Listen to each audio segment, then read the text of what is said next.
ለጨጓራ ህመምተኞች የማይመከሩ ምግቦችና መጠጦች።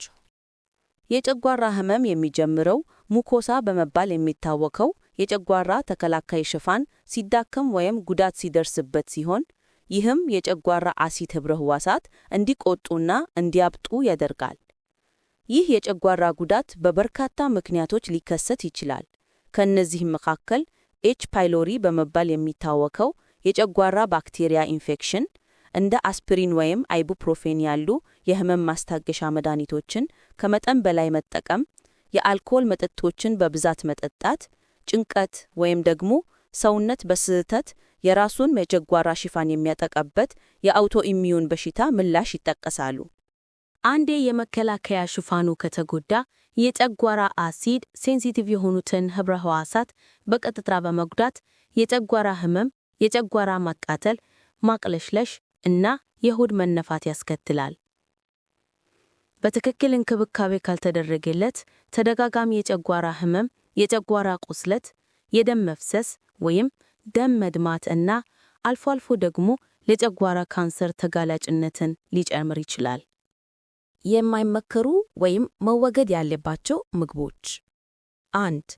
ቅመም የበዛባቸው ምግቦች።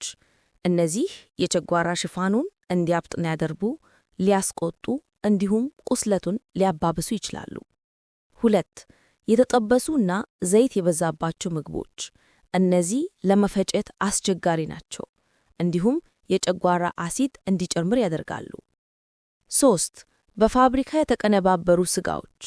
እነዚህ በውስጣቸው ለጤና ጎጂ የሆኑ ማቆያ ኬሚካሎችንና ጤናማ ያልሆኑ ቅባቶችን ይዛሉ። ይህም የጨጓራ ህመምና የምቾት ማጣትን ሊያስከትሉ ይችላሉ። 4. አሲዳማ የሆኑ ምግቦች። እንደ ብርቱካንና ሎሚ ያሉ ሲትረስ ፍራፍሬዎች፣ ቲማቲም እና ቆምጣት ያሉ ምግቦች የጨጓራ መቆጣትን ሊጨምሩና ሊያባብሱ ይችላሉ። 5. የወተት ተዋጽኦች። ለአንዳንድ የጨጓራ ህመምተኞች ወተትና አይብ የሆድ መነፋትንና የጨጓራ ህመምን ሊያባብሱ ይችላሉ። የማይመከሩ ወይም መወገድ ያለባቸው መጠጦች። 1. የአልኮል መጠጦች። ጨጓራን በእጅጉ የሚያስቆጣ ከመሆኑም በላይ የጨጓራን የፈውስ ሂደት ያዘገያል። 2. በውስጣቸው ካፌን የያዙ መጠጦች የአሲድ ምርትን በመጨመር ቃርን ሊያባብዙ ወይም ሊጨምሩ ይችላሉ።